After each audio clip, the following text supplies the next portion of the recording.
Hello welcome student. तो कैसे हो आप सभी? आई होप सभी अच्छे होंगे। यहाँ पे सवाल भी मैं कर रहा हूँ और जवाब भी मैं ही दे रहा हूँ, क्योंकि अभी मेरे पास स्टूडेंट सामने में अवेलेबल नहीं है। ऐसा क्यों?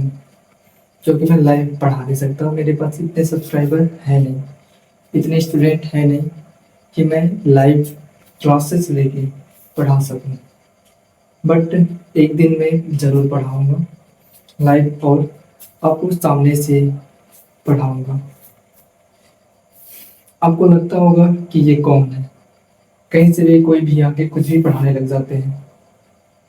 तो देखो, ये मैटर नहीं करता कि आपको ज्ञान कहाँ से मिल रहा है, कौन दे रहा है। ठीक है, अगर आपको कचरे के डिब्बे या फिर किसी भी चीज़ से, चाहे आपके घर से हो चाहे बाहर से हो, कचरे के डिब्बे से हो या फिर गंदे नाले से हो, कहीं से भी हो, अगर आपको ज्ञान मिल रहा है तो आपको वहाँ से ज्ञान ले लेना चाहिए। जहाँ से भी आपको सीखने को मिलता है वहाँ से आपको सीखना चाहिए। ये नहीं सोचना चाहिए कि ये तो कचरे के डिब्बे से कुछ ऐसा सीखने को मिल रहा है, इससे मेरे को क्या फ़ायदा होगा। बट आपको उस चीज़ से ये नहीं सोचना चाहिए क्या फ़ायदा होगा, क्योंकि जितना भी ज्ञान आपको मिल रहा है मिलेगा, उसका कहीं ना कहीं यूज आपको आपके जीवन में ज़रूर देखने को मिलेगा। ठीक है। तो रही बात मेरी, तो मैं जो भी यहाँ पे पढ़ा रहा हूँ, जो भी आपको बता रहा हूँ, ये सारे का सारा NCERT and CBSE based content है। ये पूरा सिलेबस जो मैं फॉलो करता हूँ वो पूरा NCERT based and CBSE based syllabus है। तो नो डाउट आपको यहाँ से हेल्प मिलेगा। आपको अपने आप को बेहतर तरीके से एग्जाम के लिए प्रिपेयर करने के लिए एक कंटेंट मिल रहा है। तो आपको क्या करना चाहिए, ये आपको सोचना है। ठीक है, आपके पास बहुत सारे टीचर्स अवेलेबल हैं, बड़े बड़े यूट्यूब स्टार टीचर्स जिनको बोलते हैं, बड़े बड़े एकेडमिक कोचिंग टीचर्स, ये सारे के सारे अवेलेबल हैं। बट हर किसी को हर जगह से समझ नहीं आता, वहाँ पे आपको पैसा पे करके पढ़ना पड़ता है, और यहाँ पे मैं आपको फ्री में बता रहा हूँ, पढ़ा रहा हूँ। ठीक है। तो अगर आप यहाँ से पढ़ाई करते हैं तो मैं आपको डेफिनेटली गारंटी के साथ बता सकता हूँ आपको हेल्प यहाँ से मिलेगा। आपके हर एक डाउट, हर एक क्वेश्चन, हर एक कमेंट का जवाब मिलेगा, अगर आप इस चैनल से पढ़ते हो, कमेंट करते हो और यहाँ पे सवाल करते हो। ठीक है। तो मैंने अभी तक जो भी पढ़ाया है, अभी हम उसी को आगे बढ़ाने वाले हैं। पिछली क्लास में हमने पेयर ऑफ लीनियर इक्वेशन की कुछ बेसिक बेसिक चीज़ों को देखा कि पेयर ऑफ लीनियर इक्वेशन क्या होता है, लीनियर इक्वेशन क्या होता है, एंड हम उसे ग्राफिकली कैसे रिप्रेजेंट करते हैं, इन सारे चीज़ों को देखा था। और आज हम उसे एक्सप्लोर करेंगे, उसके सॉल्यूशंस क्या होते हैं, कंसिस्टेंट, इनकंसिस्टेंट एंड लाइंस के बारे में सीखेंगे, पैरेलल, इंटरसेक्टिंग एंड कोइंसिडेंट। इन सारे चीज़ों को देखेंगे और इनके बेस्ड में जो कंडीशन आता है उनको हम क्लियर करेंगे। ठीक है। तो चलिए स्टार्ट करते हैं अपना लेक्चर।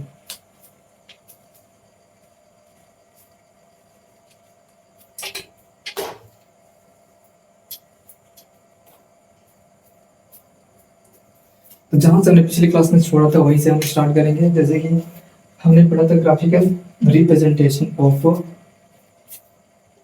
Linear equation. ठीक है। तो हमारे पास क्या होते हैं, दो इक्वेशन इसमें होते हैं, दो लीनियर इक्वेशन।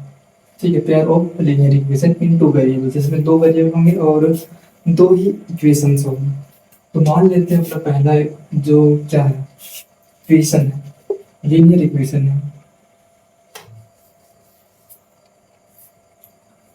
सपोज करो इसका general term a x plus b y plus c equal to zero.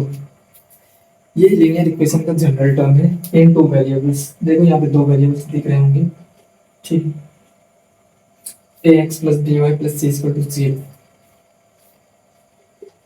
यहाँ पे अगर यहाँ पे दो वेरिएबल होंगे, सॉरी, दो अपने को इक्वेशंस देखने को मिलेंगे। तो मान लेते हैं पहला इक्वेशन हो गया a1x plus b1y plus c1 equal to 0। Okay, हमने फर्स्ट माना। ये क्या है, इसका जनरल टर्म है, जनरल। ये हो गया इक्वेशन 1। और दूसरा इक्वेशन मानना हो तो कैसे मानेंगे, a2x plus b2y plus c2 equal to 0। ये हो गया दूसरा इक्वेशन। अगर आपको तीसरा भी बनाना है तो आप लोग इजीली बना सकते हो, a3x plus b2 sorry b3y plus c3 equal to 0। तो आप ऐसे करके बहुत सारे इक्वेशंस लिख सकते हो।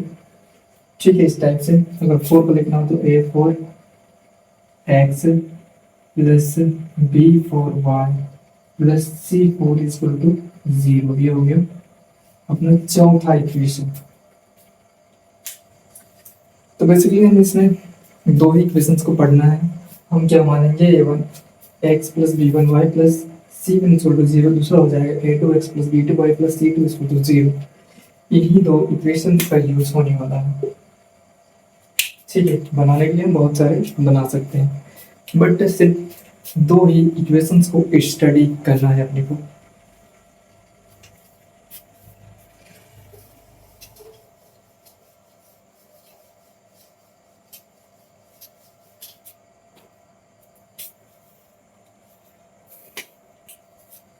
तो जैसा कि मैंने पिछले क्लास में बताया था क्या, कि किसी भी लीनियर इक्वेशन का जो ग्राफ बनता है वो क्या बनता है, एक स्ट्रेट लाइन। क्या बनता है, स्ट्रेट लाइन। स्ट्रेट लाइन में क्या क्या पॉसिबिलिटी बन सकते हैं, देखो अपने पास दो लीनियर इक्वेशन होंगे, दो लीनियर इक्वेशन। तो a1x plus b1y plus c1 equal to 0। दूसरा a2x plus b2y plus c2 equal to 0। दो इक्वेशन दो ग्राफ, दो इक्वेशन दो ग्राफ। तो यहाँ पे देखो, फर्स्ट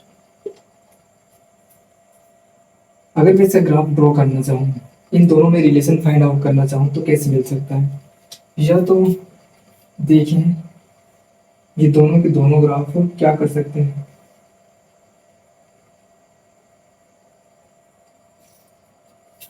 इन दोनों का जो इक्वेशन हो उसका ग्राफ मान लेते हैं।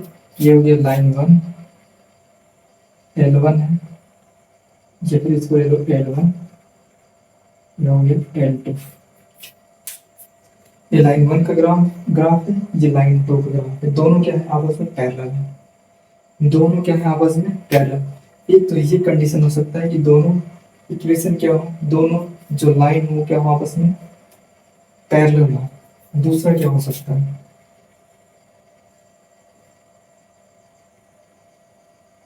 वो आपस में एक दूसरे को इंटरसेक्ट कर सकते हैं। और इंटरसेक्ट करेंगे तो यहाँ पे अपने को सिर्फ एक ही पॉइंट मिलने वाला है जहाँ पे ये इंटरसेक्ट करेंगे। ठीक है, अपने जीवन में ये लाइन सिर्फ एक ही बार इंटरसेक्ट कर सकते हैं, क्योंकि यहाँ से ऐसे पास करेगा, यहाँ से ऐसे पास करेगा, उसके बाद कितना भी आगे जाएगा दोबारा इंटरसेक्ट नहीं करेगा। कितना भी कर बैठे, ये आपस में दोबारा कभी मिल ही नहीं सकते। ठीक है, भले पृथ्वी गोल है लेकिन ये लाइन दोबारा नहीं मिलेगी। तीसरा कंडीशन क्या हो सकता है, ये तो पैरेलल हो गया, दूसरा ये इंटरसेक्ट कर सकता है। तीसरा, अब खुद सोच के देखो, अगर इन दोनों को मैं मिला देता हूँ एक साथ, इन दोनों को मिला देता हूँ तो भी एक कंडीशन बन जाता है। ये हो गया,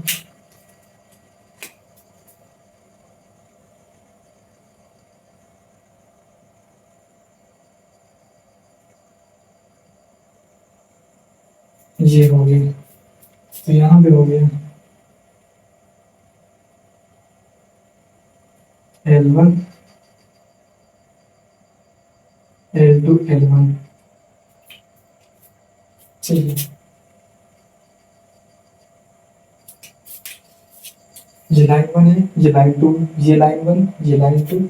यहाँ पे लाइन और लाइन टू दोनों के दोनों क्या है, आपस में कोइंसिडेंट है। ठीक है, तो यहाँ पे सिर्फ तीन ही केस बनते हैं, ये पहला, दूसरा, इसको देख लो तीसरा, ये हो गया तीसरा। इसी के बेसिस पे अपना ये टॉपिक या फिर ये पूरा चैप्टर इसी में क्या है, बेस्ड है। आज हम इसी को एकदम एडवांस लेवल में स्टडी करेंगे। ठीक है, जीरो से लेके एडवांस तक। तो आपको इतना समझ में आना चाहिए कि यहाँ पे अगर दो क्या है, अपने पास पेयर ऑफ लीनियर इक्वेशन है, तो उनके बीच में क्या क्या रिलेशन हो सकता है। ग्राफिकली हमने देखा कि दोनों आपस में पैरेलल हो सकते हैं। क्या हो सकते हैं, पैरेलल, और क्या हो सकता है, इंटरसेक्ट करेगा। ठीक, इंटरसेक्ट करेगा तो सिर्फ एक ही बार इंटरसेक्ट कर सकता है, और दोनों के दोनों क्या हो सकते हैं, को इंसिडेंट। तो इनको लिख भी लेना, ये दोनों आपस में क्या है, पैरेलल है। ये दोनों इंटरसेक्टिंग,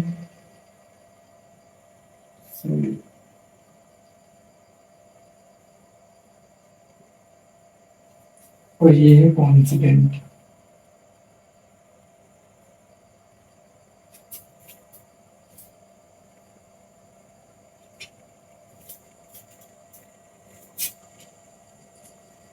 आई होप क्लियर होना चाहिए। ठीक है,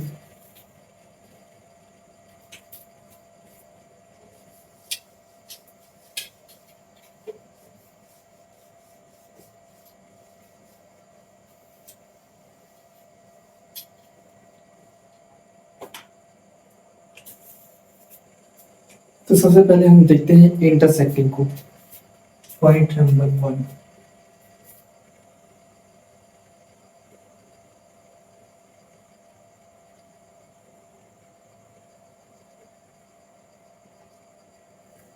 कोई दो ग्राफ या फिर दो इक्वेशन क्या करो आपस में इंटरसेक्ट, तो क्या क्या चीजें अपने को देखने को मिलेंगी। मान लेते हैं दो जो इक्वेशन है a1x b1y plus c1 equal to 0 है। दूसरा है a2x b2y plus c2 equal to 0। Equation 1, equation 2, ये अपने पास दो इक्वेशन आ गए, a1x plus b1y plus c1 equal to 0 and a2x plus b2y plus c2 equal to 0। अब यहाँ से हम क्या करते हैं, इसका ग्राफ ड्रॉ करते हैं। ग्राफ कुछ इस टाइप से बनेगा।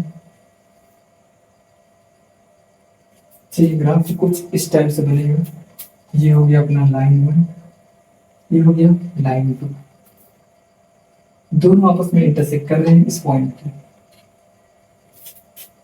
दोनों आपस में इंटरसेक्ट कर रहे हैं इस पॉइंट पे। तो क्या आप बता सकते हैं इस पॉइंट का कोऑर्डिनेट क्या होगा।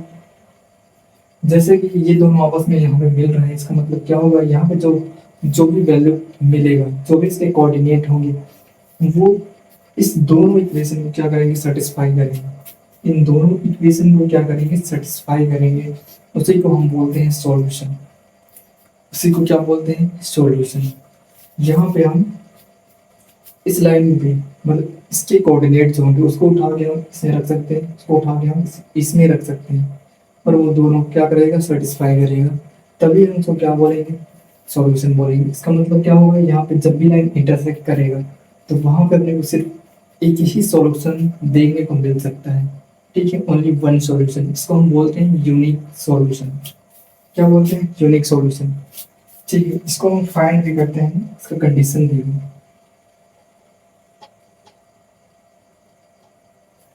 कंडीशन क्या है इसमें, अगर यहां से हम फाइंड करना चाहें तो a1/a2 not equal to b1/b2। ऐसा जब भी आपको देखने को मिले तो समझ जाना लाइन क्या है, इंटरसेक्टिंग है। लाइन इंटरसेक्टिंग है एंड जो भी सॉल्यूशन होगा वो क्या होगा, यूनिक होगा।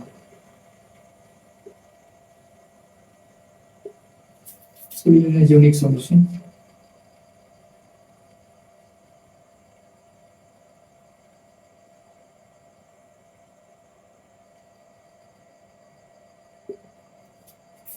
यूनिक सॉल्यूशन मिलने वाला है। और किसी भी पेयर ऑफ लीनियर इक्वेशन में जब अपने को सॉल्यूशन मिल जाता है, अगर एक भी सॉल्यूशन अपने को मिल रहा है तो उसको हम बोलते हैं कंसिस्टेंट। चलिए यहाँ पे मिल जाएगा कंसिस्टेंट, इसको हम बोलेंगे ये कंसिस्टेंट है, ये कंसिस्टेंट ग्राफ या फिर कंसिस्टेंट इक्वेशन। ठीक है, जब भी आपको यूनिक सॉल्यूशन मिलेगा वो क्या होगा, कंसिस्टेंट होगा। और वो क्या कर रहा होगा, इस चीज को सेटिस्फाई कर रहा होगा, a1/a2 not equal to b1/b2। ठीक है, और लाइन 1 और लाइन 2 क्या कर रहे होंगे, आपस में इंटरसेक्टिंग होंगे। अगर आपको ग्राफ दिया है और ये चीज पूछ रहा है तो आपको बताना होना चाहिए। अगर आपको ये कंडीशन दिया हुआ है और पूछ रहा है ग्राफ कैसा होगा, तो आपको बताना होना चाहिए कि ग्राफ क्या होगा, इंटरसेक्टिंग होगा। ठीक है, तो ये कंडीशन इसमें बनता है। मैं आपको इसका कुछ एग्जांपल देता हूँ।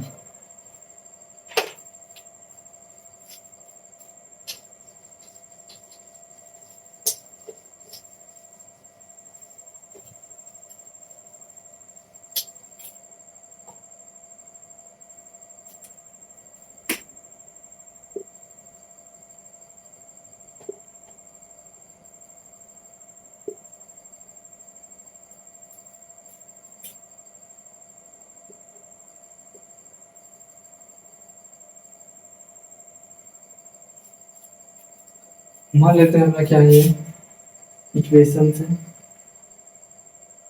ठीक है, तो हमने इसका जनरल टर्म क्या पढ़ा था कि ये क्या होना चाहिए, इधर यहाँ पे जीरो आना चाहिए, यहाँ पे क्या आना चाहिए, जीरो। तो सबसे पहले हम इसको सही फॉर्म में लिखेंगे। तो यहाँ पे मान लेते हैं इक्वेशन 1 क्या हो जाएगा, 2x plus y minus 4 equal to 0। ये हो गया इक्वेशन 1। दूसरा क्या हो जाएगा, 3x plus 5y minus 2 equal to 0। दो इक्वेशन मिल गए। अब देखते हैं ये क्या है, इंटरसेक्टिंग है या फिर पैरेलल है या फिर कोइंसिडेंट है। तो हम इंटरसेक्टिंग की बात कर रहे हैं, तो वैसे बेसिकली क्या होगा, ये इंटरसेक्टिंग हो, कैसे पता चलेगा,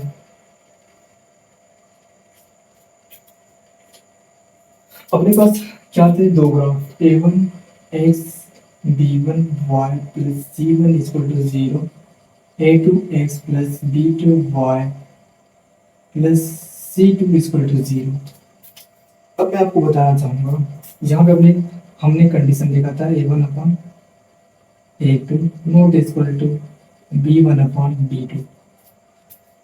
a1 a2 b1 b2 क्या है, बेसिकली a1 क्या है, x का कोफिशिएंट, a1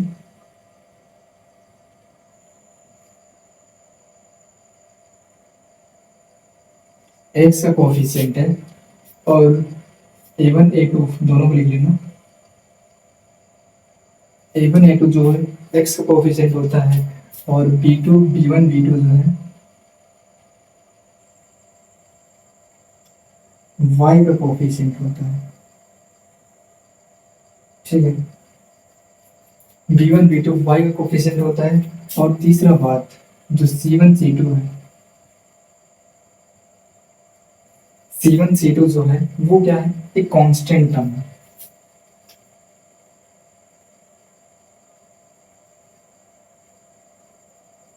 कांस्टेंट टर्म,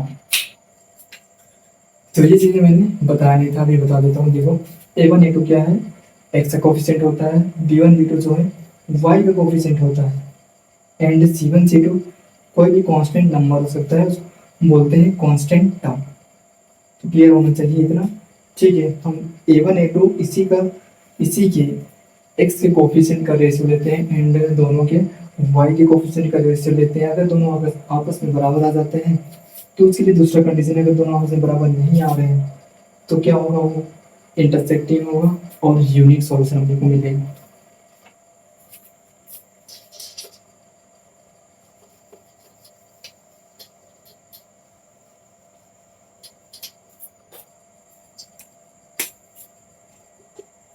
तो हमने क्या किया, जस्ट हमने वेरीफाई करने के लिए a1/a2 not equal to b1/b2 ये सेटिस्फाई होना चाहिए। तो हमने यहाँ से निकाला a1 का वैल्यू क्या है, यहाँ पे a1 का वैल्यू है 2 एंड a2 का वैल्यू क्या हो जाएगा 3। इक्वल टू देखते हैं यहाँ पे b1 का वैल्यू क्या, y का कोफिशिएंट, y का कोफिशिएंट कुछ नहीं है, इसका मतलब क्या होगा 1, 5। यहाँ पे देखो y का कोफिशिएंट क्या है 5 है, y का कोफिशिएंट क्या है 5। अब यहीं से देखो ये तो सेटिस्फाई हो गया, 2/3 क्या 1/5 के बराबर होता है, कभी नहीं। यहाँ पे 2/3 के ही इक्वल हो सकता है और किसी नंबर्स के, किसी रेशियोज के इक्वल नहीं हो सकता। इसका मतलब ये क्या हो गया, not equal to 2/3 not equal to 1/5। मतलब क्या हो गया कि रेशियो जो है आपस में बराबर नहीं हुए। तो यहाँ से क्या चीज निकल के आया, सबसे पहला यूनिक सॉल्यूशन होगा, यहाँ पे जो भी अपने को सॉल्यूशन मिलने वाला है वो क्या होगा, यूनिक सॉल्यूशन। दूसरा जो भी लाइन होगा वो क्या होगा, इंटरसेक्टिंग,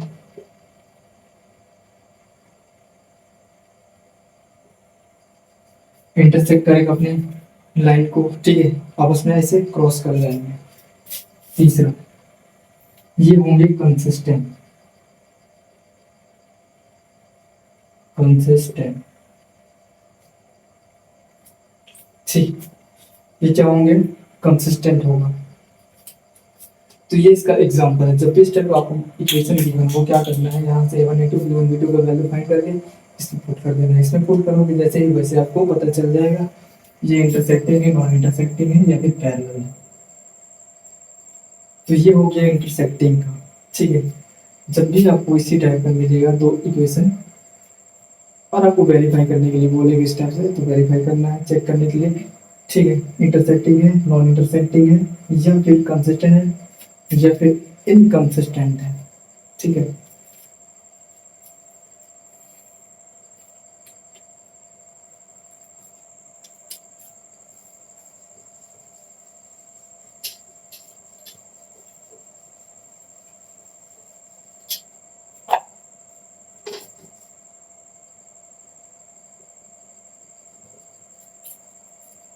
तो इस चीज को नोट करके लिख लेना, a1 upon a2 not equal to b1 upon b2।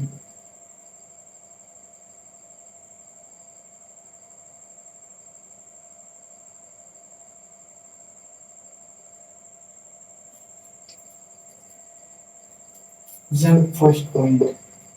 इस केस में जो भी अपने को सॉल्यूशन मिलेगा वो क्या होगा,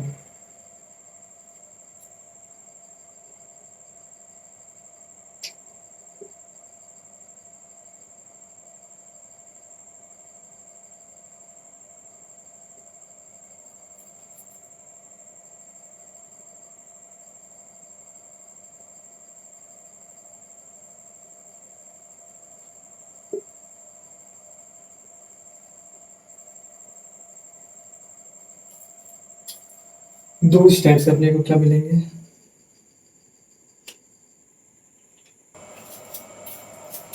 अभी लाइट चला गया था, ठीक है, अभी आ गया है।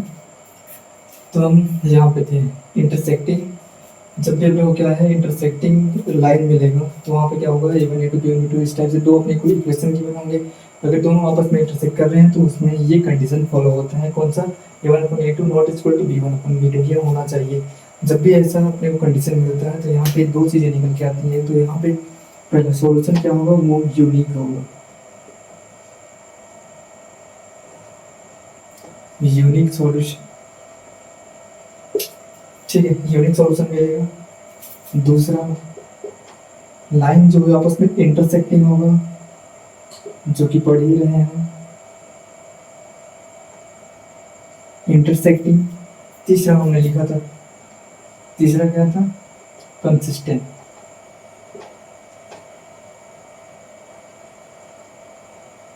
ठीक है, क्लियर लिख लेना, consistent,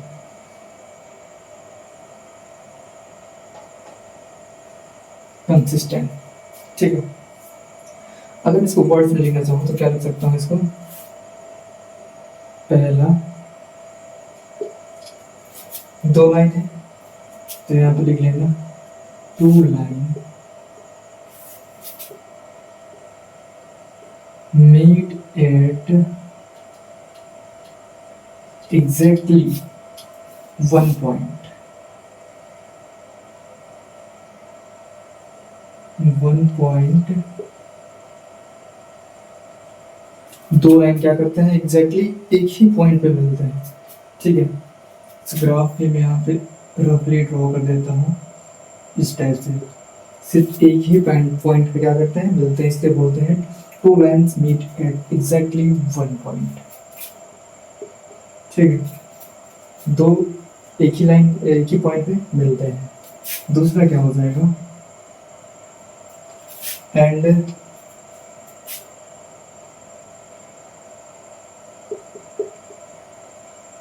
it has unique solution। दूसरा हो जाएगा, इसमें अपने को यूनिक सॉल्यूशन मिलता है। तीसरा होता है therefore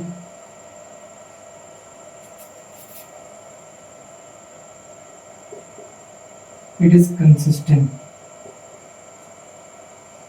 ठीक है, इन वर्ड्स। तो शॉर्ट फॉर्म में हम इसको ऐसे लिखते हैं, इन वर्ड्स में लिखना चाहो तो आप इस टाइप से लिख सकते हो। ठीक है, दोनों एक ही बात है, क्या है, 2 लाइन एक ही पॉइंट पे मिलते हैं एट 1 पॉइंट, यूनिक सॉल्यूशन मिलता है। इट इज यूनिक सॉल्यूशन, तो यूनिक सॉल्यूशन हो गया इंटरसेक्टिंग पॉइंट, तो इसको भी मीट करते हैं, मतलब इंटरसेक्टिंग पॉइंट हो गया। ठीक है, तीसरा क्या है, देयरफॉर इट इज कंसिस्टेंट, तो ये क्या है कंसिस्टेंट है। अब बढ़ते हैं हम पैरेलल लाइन की ओर।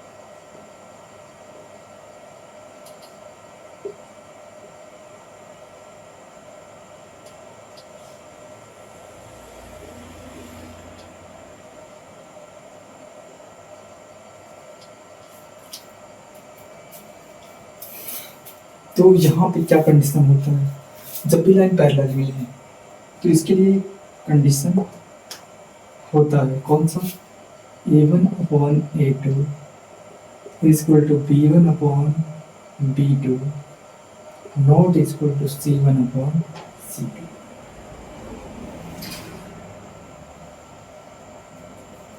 ये चीज यहाँ पे सेटिस्फाई होना चाहिए, क्या A1/A2 equal to B1/B2 not equal to C1/C2। अगर आपका कांस्टेंट टर्म, जहाँ पे देखो ये क्या है कांस्टेंट होता है, जो भी कांस्टेंट टर्म है आपस में उसका रेशियो इनके रेशियो के साथ बराबर नहीं होता है, तो इस कंडीशन में क्या होता है, लाइन जो होता है अपना पैरेलल होता है। यहाँ पे अपने को कोई भी सॉल्यूशन देखने को नहीं मिलता है, क्यों, क्योंकि यहाँ पे लाइन हो जाएगा पैरेलल। अगर ये पैरेलल होगा तो कभी आपस में किसी भी पॉइंट में मिलेगा ही नहीं, जब एक दूसरे को कट ही नहीं करेगा, टच ही नहीं करेगा, तो वहाँ पे इसका सॉल्यूशन कैसे मिलेगा, मिल ही नहीं सकता है। ये दोनों आपस में एक पैरेलल डिस्टेंस में, ठीक है, कांस्टेंट डिस्टेंस में पैरेलल चलते रहेंगे, तो ये आपस में कभी मिलेंगे ही नहीं। इसलिए यहाँ पे क्या होता है, एक भी सॉल्यूशन नहीं मिलता है।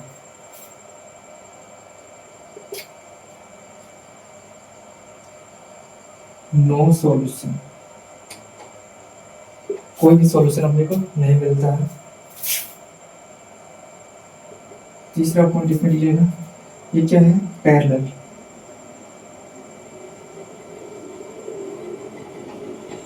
लाइन क्या होता है यहाँ पे, पैरेलल होता है। एंड चौथा क्या चीज हो जाएगा, ये कंसिस्टेंट हो गई या फिर इनकंसिस्टेंट, यहाँ पे कोई भी सॉल्यूशन नहीं मिल रहा है। ठीक है, जब भी अपने को एटलीस्ट वन सॉल्यूशन, अपने को कम से कम एक भी सॉल्यूशन मिलता है तो हम उसको बोलते हैं कंसिस्टेंट। तो यहाँ पे एक भी सॉल्यूशन नहीं मिल रहा है तो हम इसको बोलेंगे इनकंसिस्टेंट।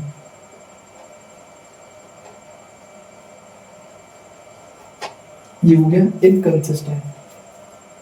ठीक है, इसको आप वर्डिंग्स में भी लिख सकते हो, बट ये आपका स्टार पॉइंट है, इसको आपको याद रखना ही पड़ेगा।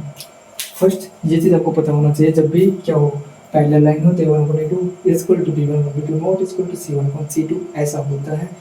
ठीक है, तब ये सारे कंडीशन फॉलो होते हैं, इसमें हम लोग अपने को एक भी सॉल्यूशन नहीं मिलता है। दूसरा, इसमें लाइन जो होता है पैरेलल होता है। तीसरा क्या होता है, ये इनकंसिस्टेंट होता है। कई बार पूछ लेता है बताओ ये जो इक्वेशन है कंसिस्टेंट है ये इनकंसिस्टेंट है, तो आपको बताना पड़ेगा। कई बार इक्वेशन दे के पूछ लेगा लाइन पैरेलल है या नहीं है, तो आपको क्या करना है, इसको इसके रेशियोज को आपस में इक्वल करके देखना है और आपको पता करना है ये फॉलो हो रहा है या फिर नहीं हो रहा है। अगर ये फॉलो हो रहा है तो क्या हो जाएगा, पैरेलल नहीं हो रहा है तो क्या होगा, पैरेलल नहीं होगा। कैसे होगा इसका चलो एक एग्जांपल देखते हैं।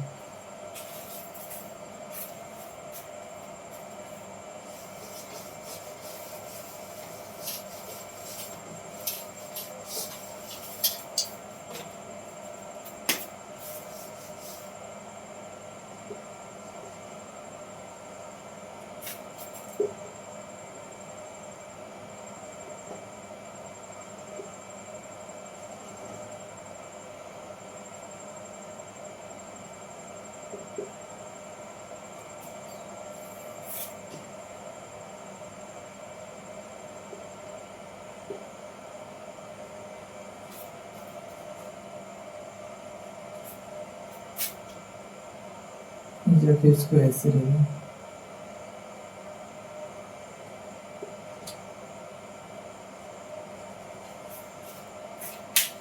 तो ये हो गया अपने एग्जांपल। जैसे कि यहाँ पे लिखा हुआ है x+2y=7 2x+4y क्या दिया हुआ है 5। सबसे पहले इसको सही तरीके से लिखना सीखो। कैसे लिखते हैं, इसको लिखना है x+y 2y है माइनस आ जाएगा 7 0। इसको हमने इधर कर लिया है, ये इसका सही तरीका है लिखने का। ठीक है, दूसरा क्या हो जाएगा यहाँ पे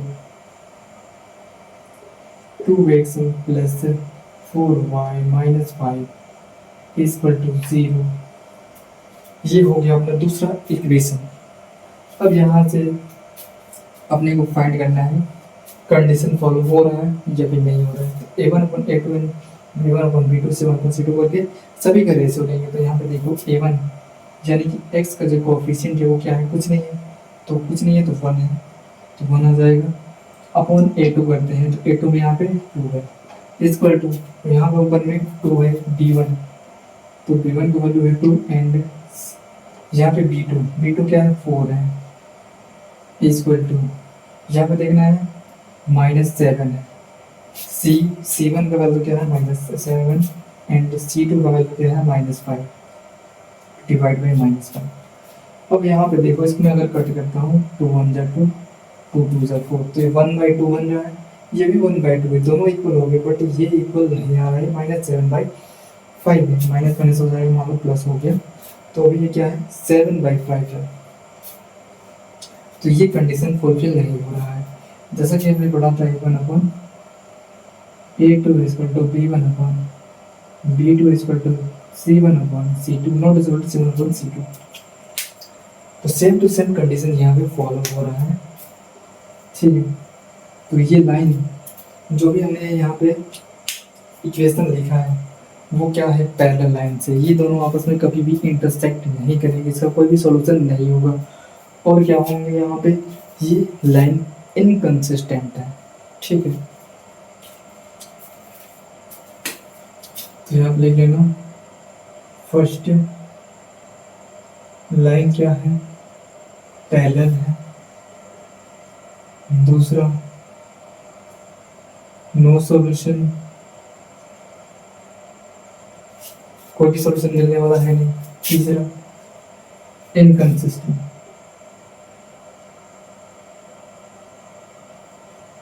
इतना चीज आपको आना चाहिए।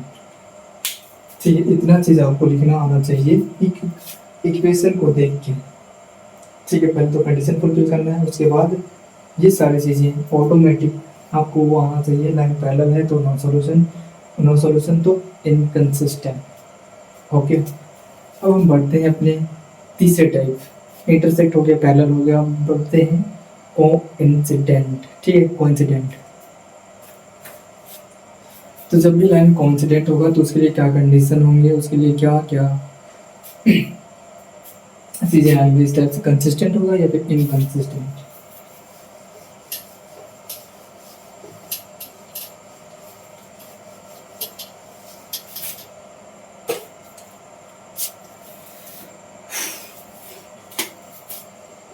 हैशटैग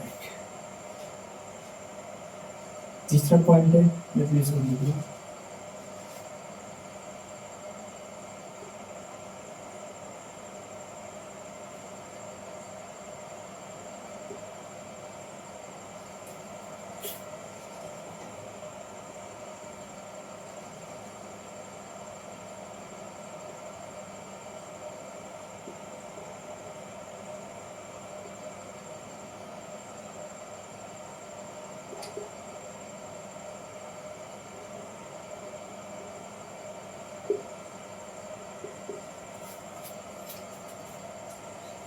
इतना तो हर इक्वेशन में आपको देखने को मिलता है। ठीक है, पहला इक्वेशन हो गया, दूसरा इक्वेशन इसमें कंडीशन क्या बनेगा, a1 upon a2 b1 upon b2 c1 upon c2 equal to, तो यहाँ पे क्या बन रहा है, a1 upon a2 equal to b1 upon b2 equal to c1 upon c2। तीनों के तीनों रेशियोज आपस में क्या होते हैं, बराबर होते हैं। जब भी तीनों रेशियोज आपस में बराबर होंगे तो हम क्या बोलेंगे, वो लाइन क्या होगा, कोइंसिडेंट होगा। कोइंसिडेंट होगा इसका मतलब क्या, वो लाइन उसी के ऊपर लाई करता है। ठीक है, इसी के ऊपर में लाई करता है। इसका मतलब क्या होगा, यहाँ पे बहुत सारे कॉमन पॉइंट है, बहुत सारे कॉमन पॉइंट है, कॉन्टेक्ट पॉइंट। ठीक है, इनफाइनाइट किसी भी पॉइंट को उठा के ले लें, यहाँ पे क्या मिलेगा आपको, एक नया सोल्यूशन मिलेगा। यहाँ ले लो, यहाँ ले लो, यहाँ, मतलब बहुत सारे इसके इनफाइनाइट सॉल्यूशन मिलते हैं अपने को। जब इसके इनफाइनाइट सॉल्यूशन मिल रहे हैं, ठीक है, तो ये क्या होगा, कंसिस्टेंट होगा। क्यों होगा, क्योंकि हमें किसी भी लाइन को कंसिस्टेंट इनकंसिस्टेंट बताने के लिए क्या, एटलीस्ट एक सॉल्यूशन मिलना चाहिए। ठीक है, तो यहाँ पर बहुत सारे सॉल्यूशन मिल रहे हैं। जब बहुत सारे सॉल्यूशन मिल रहे हैं तो ये ऑब्वियसली कंसिस्टेंट होगा। ठीक है, तो ये कंसिस्टेंट है। और ये लाइन क्या होगा, लाइन कोइंसिडेंट।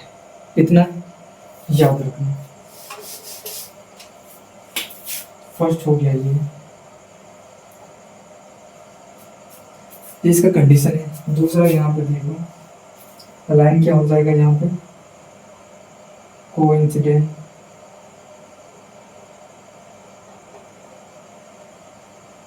कोई मिस्टेक होगा तो कमेंट जरूर करना।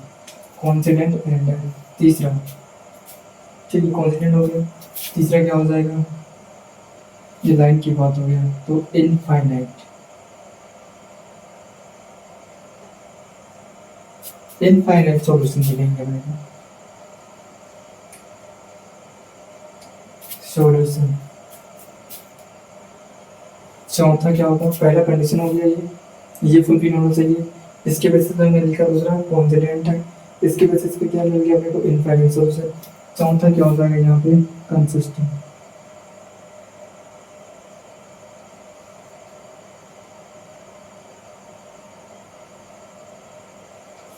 तो ये लाइन होगा कंसिस्टेंट। इतना क्लियर है। अगर इतना क्लियर है तो मैं इसको एक एग्जाम्पल से समझाना चाहूँगा। उसके बाद हम करेंगे एनसीईआरटी एग्जाम्पल, ठीक है, एंड उसके एक्सरसाइज।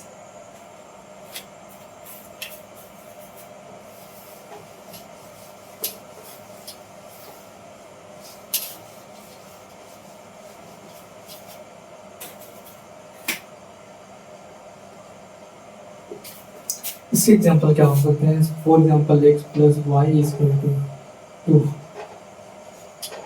माइनस 2 ले लो, ठीक है, माइनस का 2। दूसरा इक्वेशन ले लेते हैं, x 2x plus 2y is equal to -4। 2x plus 2y is equal to -4। अब इसको सही तरीके से लिख लो। सही तरीके से लिखते हैं तो कैसे लिखना है इसको, सॉल्यूशन देखो, x plus y equal to क्या हो जाएगा, यहाँ पे आएगा प्लस, इसको इधर भेज देंगे, प्लस हो जाएगा, इक्वल टू 0 यहाँ पे आ जाएगा 2x plus 2y plus 4 equal to 0। अब लेना है इसका रेशियो, क्या लेना है इसके बाद, अपने को लेना है इसका रेशियो। तो 1/2 आ जाएगा, यहाँ से आ जाएगा 1/2, यहाँ से आ जाएगा 2/4, यानी कि 2 1 2 2 4, ये भी लिखा होगा 1/2। तो तीनों आ गए आपस में बराबर,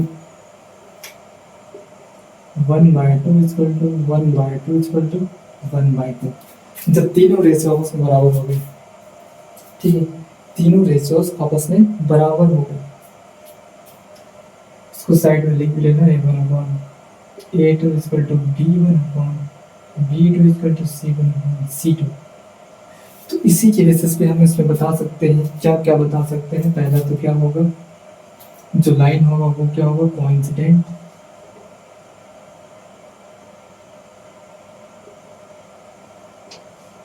दूसरा क्या होगा, कोइंसिडेंट हो गया, इसमें अपने को सॉल्यूशन मिलने वाला है, वो कितना मिलेगा, इनफाइनाइट, इनफाइनाइट सॉल्यूशन, बहुत सारे सॉल्यूशन। तीसरा क्या होगा, ये दूसरा था, अब बात कर रहे हैं तीसरे की, कंसिस्टेंट।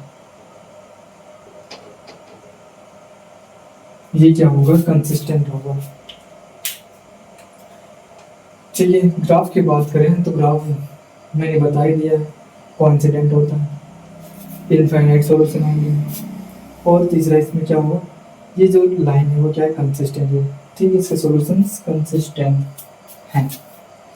तो इतनी चीजें आती हैं इस टॉपिक में। पहला क्या था, हमने पढ़ा इंटरसेक्टिंग लाइन, दूसरा पैरेलल, और तीसरा ये।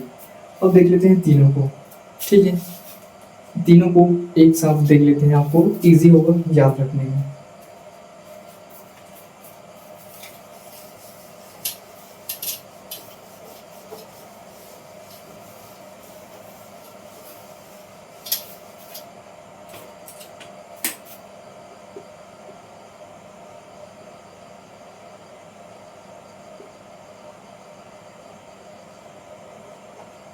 नेचर ऑफ फ्रूट्स, तो यहाँ पे आ जाएगा नेचर, दूसरा आ जाएगा ग्राफ, तीसरा आ जाएगा नंबर ऑफ सॉल्यूशन।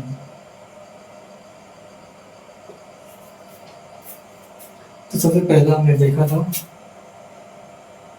फिर दूसरा, फिर तीसरा। पहला क्या था, इंटरसेक्टिंग।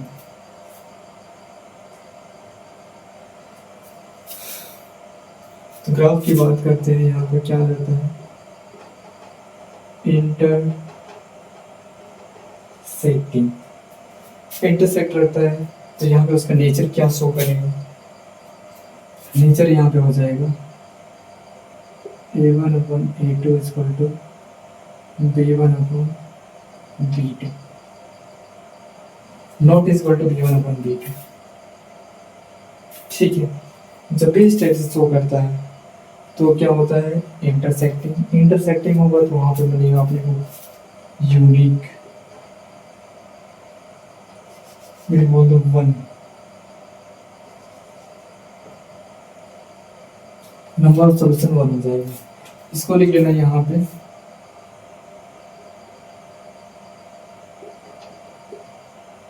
यूनिक।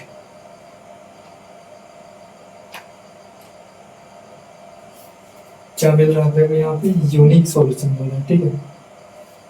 इसका नेचर क्या है, एक यूनिक सॉल्यूशन देने का है, तो ये क्या करेगा, यूनिक सॉल्यूशन देगा। ग्राफ क्या कैसा बनेगा, तो ग्राफ बनेगा इंटरसेक्टिंग। नंबर ऑफ सॉल्यूशंस की बात करें तो यहाँ पे अपने को क्या मिलेगा, सिर्फ एक ही सॉल्यूशन मिलेगा, ठीक है। दूसरा A1/A2 equal to B1/B2 equal to C1/C2। तो यहाँ पे ये वाला कंडीशन फॉलो होता है, A1/A2 equal to B1/B2 not equal to C1/C2, ठीक है। तो यहाँ पे किस टाइप का इसका नेचर होता है, किस टाइप से हम इसके सॉल्यूशंस मिलते हैं, इसके ग्राफ मिलते हैं, उस चीज़ को हम कैसे लिखेंगे। तो यहाँ पे नो सॉल्यूशन,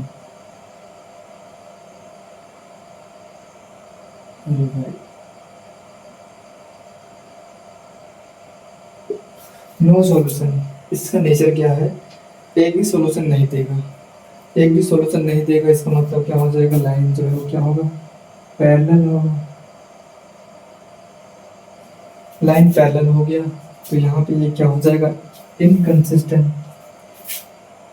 बट इसको भी तो लिखना पड़ेगा, यहाँ पे लिख लेना, नंबर ऑफ सॉल्यूशन हो जाएगा 0। ठीक है, एक चीज और आएगा, ये यूनिक सॉल्यूशन देगा, ये इसका नेचर है। बट एक चीज और यहाँ पे लिख लेना, ये हो जाएगा कंसिस्टेंट, ये हो जाएगा इनकंसिस्टेंट।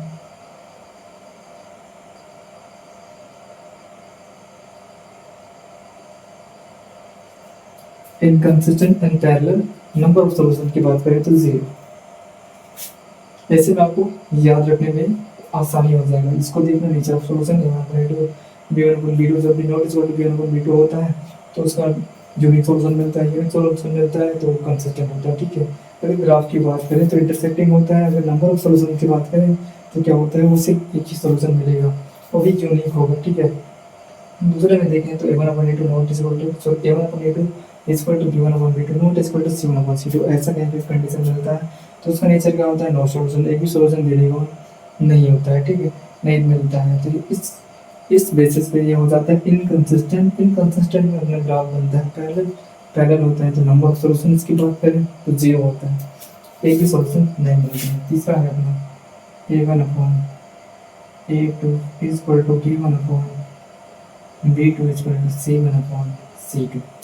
तीसरा कंडीशन ये होता है, अगर इस टाइप का जब भी आपको देखने को मिलता है तो यहाँ पे क्या होता है, इनफाइनाइट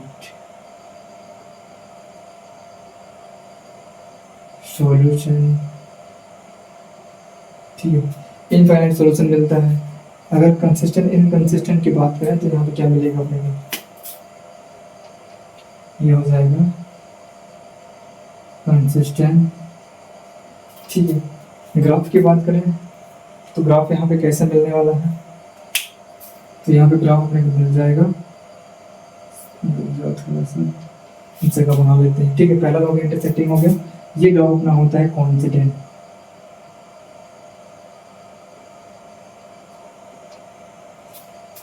कॉन्सिडेंट क्यों होता है, क्योंकि इसमें अपने को इनफाइनाइट पॉइंट कॉन्टेक्ट पॉइंट मिलते हैं। ठीक है, इसलिए वहाँ पे बहुत सारे सॉल्यूशन मिलते हैं, तो इसका जो नंबर ऑफ सॉल्यूशन होगा वो क्या होगा, बहुत सारे होंगे, इनफाइनाइट, हम इतना निकाल भी नहीं सकते हैं, इसलिए हम इसको इनफाइनाइट लिख देते हैं। तो ये चीज़ें आपको क्लियर पता होना चाहिए। किसी भी दो इक्वेशन को देख के उसका सॉल्यूशन फाइंड करना है तो रेशियो निकाल के इतनी चीज़ें आपको लिखना आना चाहिए, तभी आप इस क्वेश्चन में या फिर इस चैप्टर में क्वेश्चन हल कर पाएंगे, क्वेश्चन को सॉल्व कर पाएंगे। ठीक है, तो आई होप आपको समझ आया होगा। इन सारी चीज़ों को एक बार फिर से देख लो, नोट कर लो, और फिर बढ़ते हैं आगे।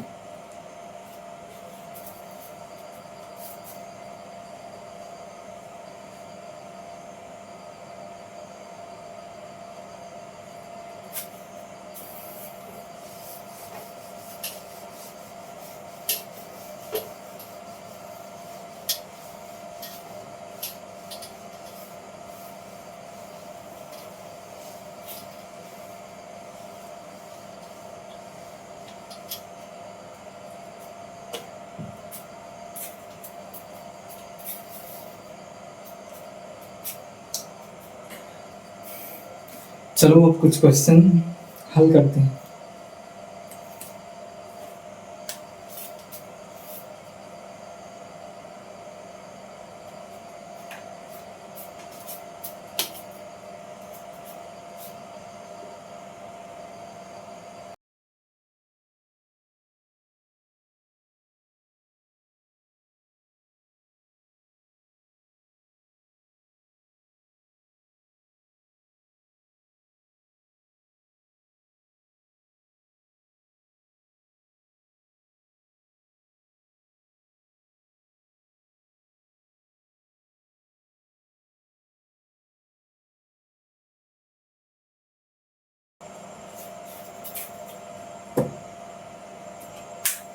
ओके, तो ये अपने कुछ क्वेश्चन हैं। ठीक है, पहला क्वेश्चन ये है, जिसमें तेरे से सैंपल 4 क्वेश्चन है, चारों को हम क्या करने वाले हैं, सॉल्व। पूछ रहा है on comparing the ratios A1 A2 B1 B2 C1 C2, इनको क्या करना है, कंपेयर करना है। Find out the following pairs of linear equation. अपने को इसका पेयर ऑफ लीनियर इक्वेशन में क्या फाइंड करना है, इंटरसेक्टिंग है या फिर पैरेलल है या फिर कांस्टेंट है। ठीक है, इतना चीज बताने को बोला है। तो हम निकालते हैं सबसे पहले सॉल्यूशन। यहाँ पे ये दो इक्वेशन गिवन है। पहला है 5x minus 4y plus 8 equal to 0। दूसरा है 7x plus 6y equal to 9। अब देखो ये इक्वल टू 0 दिया हुआ है और यहाँ पे इक्वल टू 9। हम क्या करते हैं, इसको सही फॉर्मेट में लिखेंगे। सही फॉर्मेट में लिखेंगे तो हम इसको इधर लाएंगे तो ये हो जाएगा माइनस में इक्वल टू 0। अब क्लियर। ठीक है, इक्वेशन है, हमने इसको सही फॉर्मेट में लिखा सबसे पहले। उसके बाद हम क्या करेंगे, रेशियोज को कंपेयर करेंगे। तो रेशियोज निकालेंगे, तो रेशियो क्या हो जाएगा, पहले A1/A2 फाइंड करना है, इसका तो B1/B2 टू C1/C2। यहाँ पे इतना चीज निकालना है। ठीक है, और यहाँ पे कौन सा कंडीशन फॉलो हो रहा है, इस चीज को देखना है। तो सबसे पहले A1/A2 करते हैं। तो यहाँ पे देखो 5/7, B1/B2 करेंगे -4/6 आ जाएगा, एंड C1/C2 करेंगे तो यहाँ पे आ जाएगा 8 डिवाइड बाई -9। ऐसा कुछ आ रहा है। और यहाँ पे कुछ करने लायक, यहाँ पे ये कर सकते हैं 2 2 जो 4, 2 3 जो 6, और ये कुछ नहीं कटेगा। देखने से यहाँ पे क्या मिल रहा है अपने को, ये मिल गया 5/7 इक्वल टू -2/3 8/9। तो कोई भी रेशियो आपस में बराबर नहीं है, ना तो ये बराबर मिल रहा है और ना ये। ठीक है, तो यहाँ पे पहला ही कंडीशन देखो। अब पहला कंडीशन क्या होता है, ये होता है A1/A2 not equal to B1/B2। अगर ये चीज़ मिल गई आपको तो आपको यूनिक सॉल्यूशन मिलने वाला है। ठीक है, ये चीज़ कहीं पर मिला तो आपको यूनिक सॉल्यूशन मिलने वाला है। आपको अगला रेशियो इक्वल करने की जरूरत ही नहीं है। ठीक है, तो यहाँ पे ऐसा ही कुछ बन रहा है, A1/A2 not equal to B1/B2, A1/A2 not equal to B1/B2। ये इक्वल हो चाहे नहीं है, ये भी नॉट इक्वल है। ठीक है, तो ये कंडीशन, फर्स्ट वाला कंडीशन ही फॉलो हो रहा है। तो यहाँ पे मेरे मिलने वाला है यूनिक सॉल्यूशन। क्या मिलेगा, यूनिक सॉल्यूशन। यूनिक सॉल्यूशन मिलेगा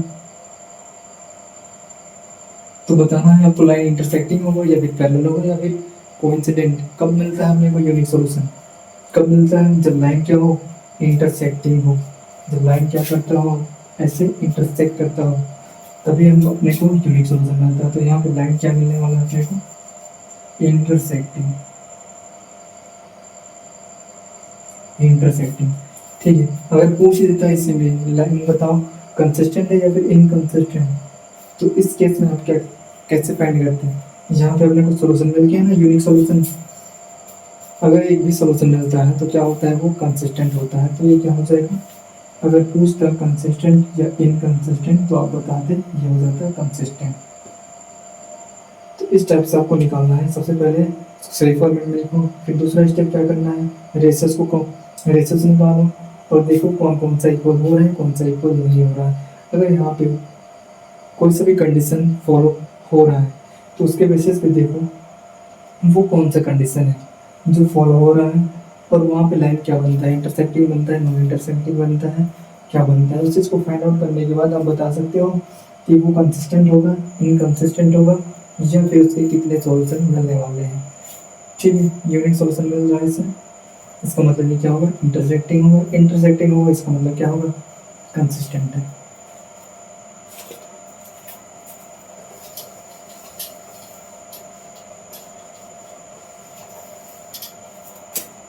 दूसरा ये है,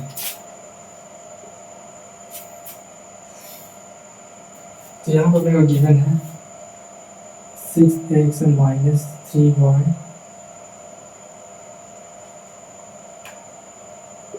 प्लस 10, ठीक है, प्लस 10 दिया हुआ है, इसको सही फॉर्मेट में लिखना है। दूसरा है 2x माइनस वाई प्लस 9,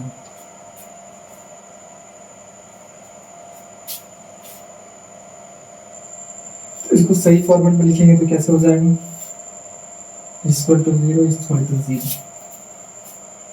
बस इतना ही करना है, ये ऑटोमेटिकली लिखा हुआ है, ठीक है, इक्वल टू 0 आना चाहिए राइट साइड में, तो आ रहा है इक्वेशन 1 इक्वेशन 2। यहाँ से रेशो को कंपेयर करते हैं तो 6/2 आ जाएगा, यहाँ पे 3/-3y -1 एंड यहाँ पे क्या आ रहा है 10/9। तो देखने से ये भी कहीं से मैच कर नहीं रहा है, इसको काटेंगे 2 3 जा 2 1 जा 3/1 मिल रहा है, लेकिन ये और ये हो जाएगा प्लस, तो यहाँ पे एक नया चल हो गया 3/1 इक्वल टू 3/1 इक्वल टू 10/9। अब देखो पहले में क्या था, यहाँ पे नॉट इसको ला रहा था a1 अपॉन एक not equal to b1 upon b2, but यहाँ पे a1 upon a2 equal to b1 upon b2 मिल गया, not equal to c1 upon c2,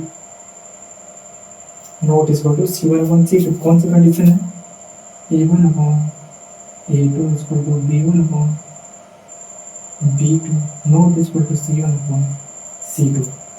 तो ये कंडीशन किसका होता है, ठीक है, ये कंडीशन किसका होता है, अगर आपने ये फाइंड आउट कर लिया तो आपको पता चल जाएगा कि ये इसका जो ग्राफ बनने वाला है वो इंटरसेक्टिंग होगा, नॉन इंटरसेक्टिंग होगा, यानी कोइंसिडेंट होगा या फिर पैरेलल होगा। तो आपने पढ़ा हुआ है जब भी c1 upon not equal to c1 upon c2, तो ये थर्ड सेकंड वाला केस जहाँ पे लाइन क्या होता है पैरेलल, तो ये पैरेलल लाइन बनेगा यहाँ पे।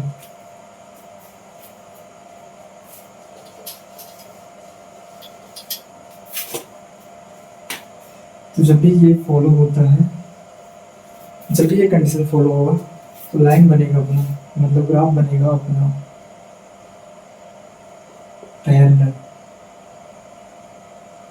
इस क्वेश्चन में बस इतना ही पूछा है, बट नेक्स्ट जो क्वेश्चन है उस चीज में आपको कंसिस्टेंट इनकंसिस्टेंट ये भी बताना पड़ेगा। तो कंसिस्टेंट होगा या फिर इनकंसिस्टेंट, ये पैरेलल है तो हो जाएगा इनकंसिस्टेंट, एक भी सॉल्यूशन नहीं मिलेगा, नो सॉल्यूशन। तीसरा इनकंसिस्टेंट, क्लियर है इतना, ठीक है। तो बढ़ते हैं नेक्स्ट क्वेश्चन की ओर।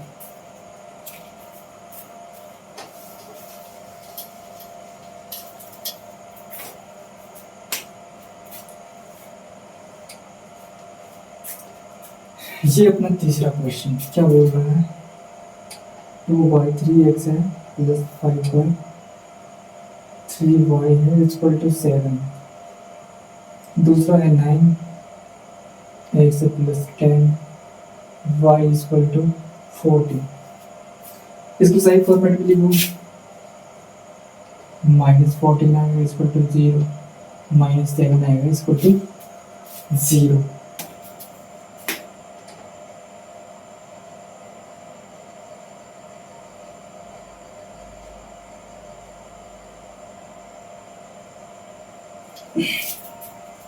ये अपना इक्वेशन है, तो first equal to 0 equal to 0, first हो गया सेकंड हो गया, क्लियर है। First equation second equation. अब यहाँ पे देखो एक इंटरेस्टिंग बात क्या है, मैं इसकी डिवाइड में 1 लिख सकता हूँ, हाँ लिख सकता हूँ, मैं इसकी डिवाइड में 1 लिख सकता हूँ, इसकी डिवाइड में 1, इसकी डिवाइड में 1, तो हाँ लिख सकता हूँ। जब ऐसा लिख सकता हूँ तो इसको इसका रेशियो निकालो, इसका रेशियो क्या निकल जाएगा, a1/a2 मतलब 2/3 डिवाइड बाय 9/1, फिर क्या हो जाएगा यहाँ पे 10/3 डिवाइड बाय 10/1 एंड नेक्स्ट क्या है, -7/1 डिवाइड बाय -14/1। अब यहाँ से कुछ नया चीज़ बनेगा, थोड़ा सा मिस्टेक था, मैं उसको क्लियर कर रहा हूँ।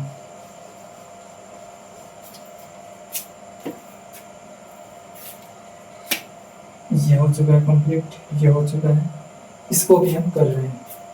तो यहाँ पे देखो कैसे होगा, 2/3 मल्टीप्लाइड बाय, ये चला जाएगा ऊपर, 1/9 हो जाएगा, ये 10/3 मल्टीप्लाइड बाय 1/10 एंड ये हो जाएगा -7/1 मल्टीप्लाइड बाय 1/-14। अब इसको काट लो जो भी कटता है। तो यहाँ से कुछ कटने को नहीं है, यहाँ पे कुछ कटने को है, यहाँ पे कटने को है, 7 × 7 7 × 14, ये हो गया 2/27, 9 से 27। अब यहाँ पे क्या मिल रहा है, 1/3, यहाँ पे क्या मिल रहा है, 1/2, माइनस माइनस हो जाएगा प्लस। ये सब अलग अलग थे, ठीक है, अलग अलग थे। हमने क्या किया, इसको रेशियो, इसके रेशियोज को हमने जिस टर्म में दिया हुआ था उसी टर्म में हमने लिखने का कोशिश किया, उसके बाद हमने उसको निकाला। तो यहाँ पे ये भी इक्वल नहीं आया, ये भी इक्वल नहीं आया, कोई इक्वल नहीं आ रहा है। First equation not equal to आ गया, इसका मतलब क्या होगा, a1/a2 not equal to b1/b2, पहला ही कंडीशन फॉलो हो गया। a1/a2 not equal to b1/b2, पहला ही कंडीशन फॉलो हो गया। अगर ये फॉलो हो गया तो यहाँ पे इंटरसेक्टिंग लाइन मिलेगा, इंटरसेक्टिंग लाइन मिलेगा तो क्या हो जाएगा, अपना लाइन हो जाएगा कंसिस्टेंट, इंटरसेक्टिंग होगा, उसमें अपने को कंसिस्टेंट लाइन मिलने वाला है, और तीसरे इसमें यूनिक सॉल्यूशन मिलने वाला है।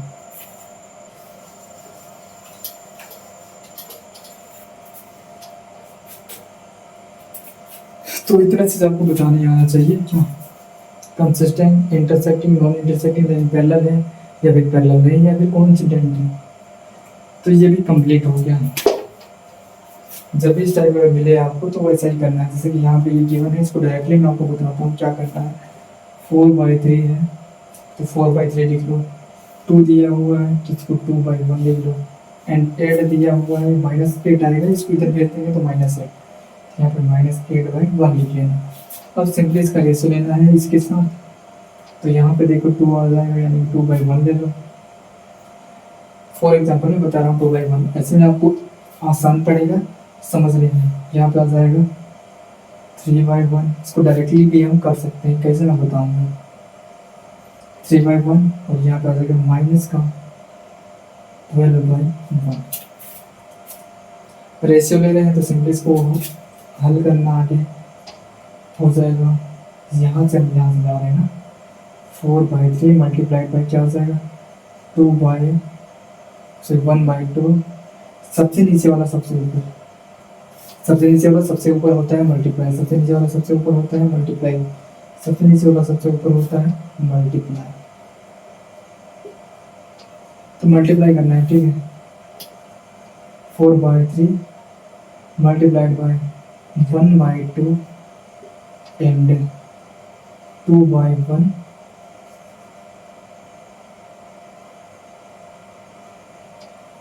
मल्टीप्लाइड बाय क्या करना है, देखो 1/3,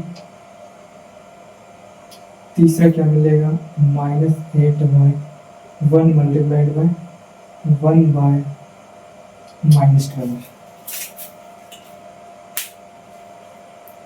क्लियर दिख रहा है, नहीं दिख रहा है क्या, इसको क्लियर क्लियर लिख लेना।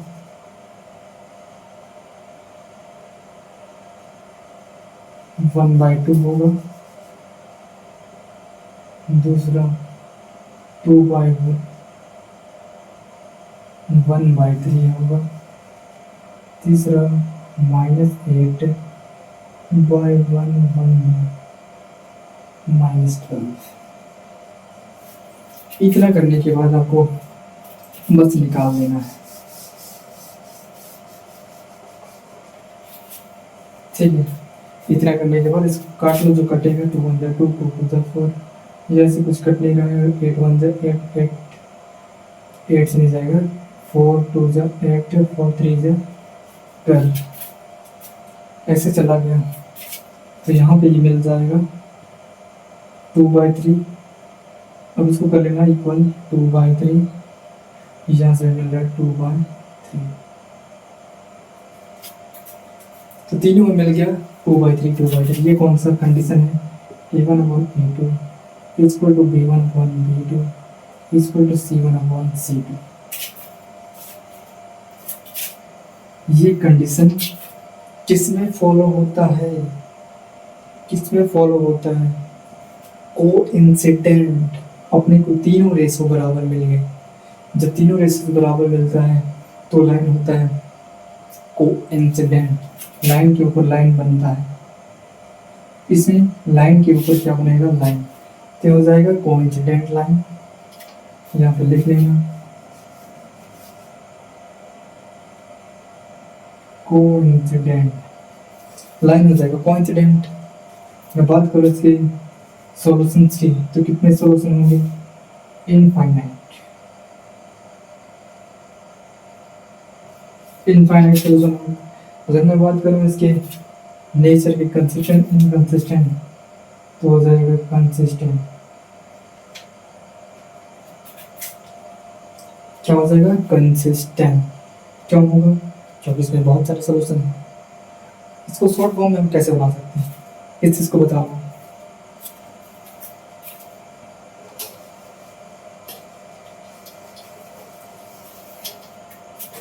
आपको गिवन है 4/3, आप लिखने डायरेक्टली 4/3। गिवन है 2 तो लिखना 2, गिवन है 8 तो लिखना 8। 8 यहाँ पे दिख रहा है लेकिन 8 है नहीं, ये है -8। -8। अब यहाँ से जो भी यहाँ पे उसको लिखना है 2। यहाँ पे क्या दिया हुआ है? 3।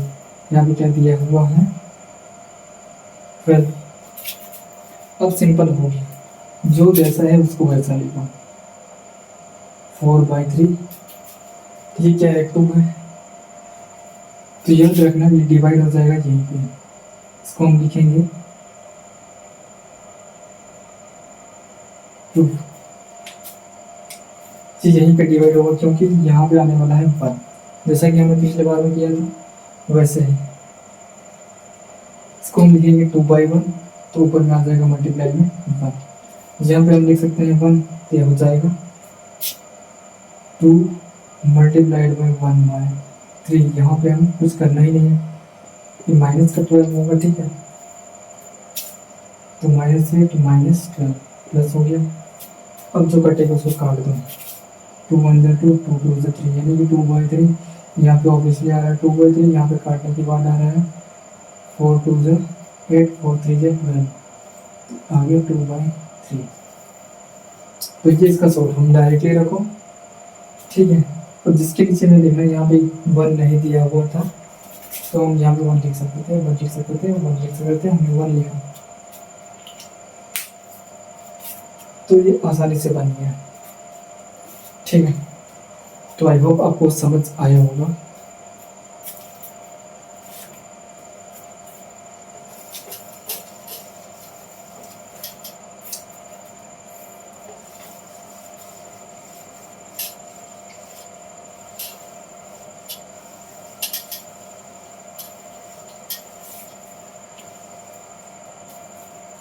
इसमें और भी बहुत सारे क्वेश्चन दिए हुए हैं, ठीक है। तो हम उन क्वेश्चंस को, जब मैं इसका 1 शॉट लेक्चर कराऊंगा तब वहाँ पे बहुत सारे क्वेश्चन सॉल्व कराऊंगा, ठीक है। तो वहाँ पे मैं आपको बताऊंगा हर एक वैरायटी, हर एक टाइप के क्वेश्चन को। फिलहाल अभी आपने इतना समझ लिया कैसे निकालते हैं कंसिस्टेंट, इनकंसिस्टेंट एंड इंटरसेक्टिंग होगा, पैरेलल होगा या फिर कोइंसिडेंट होगा। बस यही चीज़ों को फाइंड आउट करने के लिए क्वेश्चन बनता है। कुछ वर्ड बेस्ड प्रॉब्लम होता है, कोस्ट मतलब डेली लाइफ से रिलेटेड, तो उस टाइप के क्वेश्चन कराऊंगा मैं नेक्स्ट लेक्चर में।